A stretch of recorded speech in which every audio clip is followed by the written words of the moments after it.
শীতের মৌসুমে ফুলকপি প্রচুর পরিমাণে পাওয়া যায়, তাই আজকে আমি ফুলকপি দিয়ে বড়া বানিয়েছি।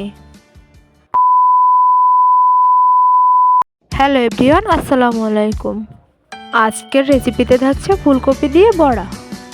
বড়াগুলো বানানোর জন্য আমি এখানে বড় সাইজের একটা ফুলকপি নিয়েছি। এখন এগুলো আমি বেশ বড় বড় সাইজের করে কেটে নিয়েছি। আপনারা দেখতেই পাচ্ছেন স্ক্রিনের উপরে আমি কতটা বড় বড় করে কেটে নিয়েছি। এখন আমি এগুলো ভালোভাবে ধুয়ে নিচ্ছি। ফুলকপিগুলো আমি একটি একটি করে ধুয়ে নিচ্ছিলাম আর দেখছিলাম এর ভিতরে পোকা আছে কি না, কারণ ফুলকপির ফুলের ভিতরে পোকা থাকে অনেক সময়, আর ধোয়ার সময় এগুলো ভালোভাবে দেখতে হবে।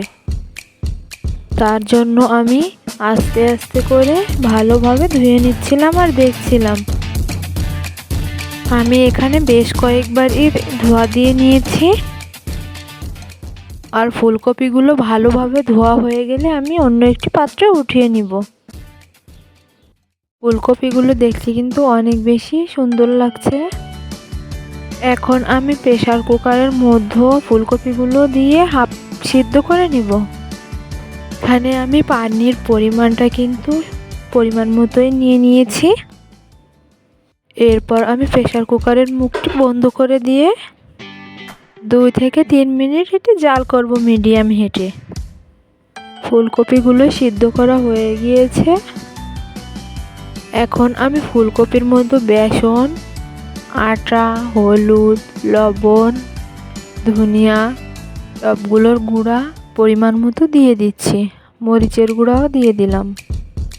পর আমি এগুলো দিয়ে ভালোভাবে মিক্স করে নিব।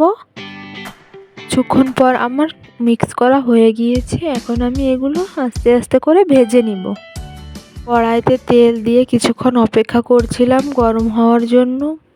যখন গরম হয়ে গিয়েছে তখন আমি এর মধ্যে আস্তে আস্তে করে দিয়ে দিচ্ছি। আর কিছুক্ষণ পর এটি উল্টিয়ে নিচ্ছি। আপনারা চাইলে এখানে রসুন বাটা, জিরা বাটা, আদা বাটাও ব্যবহার করতে পারেন। আমি এটি স্কিপ করেছি। এখন সবগুলো বড়াই আমার উল্টানো হয়ে গিয়েছে। এটি আরও কিছুক্ষণ ধরে ভেজে নিব। আর ভাজার সময় আমি চাপ দিয়ে দিচ্ছি যাতে করে ভেতরের অংশটাও ভালোভাবে ভাজা হয়ে যায়। আর কিছুক্ষণ পর দেখতেই পাচ্ছেন হালকা ব্রাউন কালার চলে আসছে বড়াগুলোর উপর। আমি এখানে আরও কিছুক্ষণ ভেজে নিব যাতে করে আর একটু ব্রাউন কালার হয় এবং খেতে মুচমুচে হয়। ফাইনালি আমার বড়াগুলো ভাজা হয়ে গিয়েছে। দেখতেই পাচ্ছেন কালারটা কিন্তু অনেক বেশি সুন্দর আসছে। উপরটা কিন্তু অনেক বেশি মুচমুচে, দেখলেই খেতে ইচ্ছে করছে। আজকের ভিডিওটি এখানেই শেষ করছি। ভিডিওটি ভালো লাগলে লাইক কমেন্ট শেয়ার করবেন আর চ্যানেলটি সাবস্ক্রাইব করবেন। আল্লাহ হাফেজ।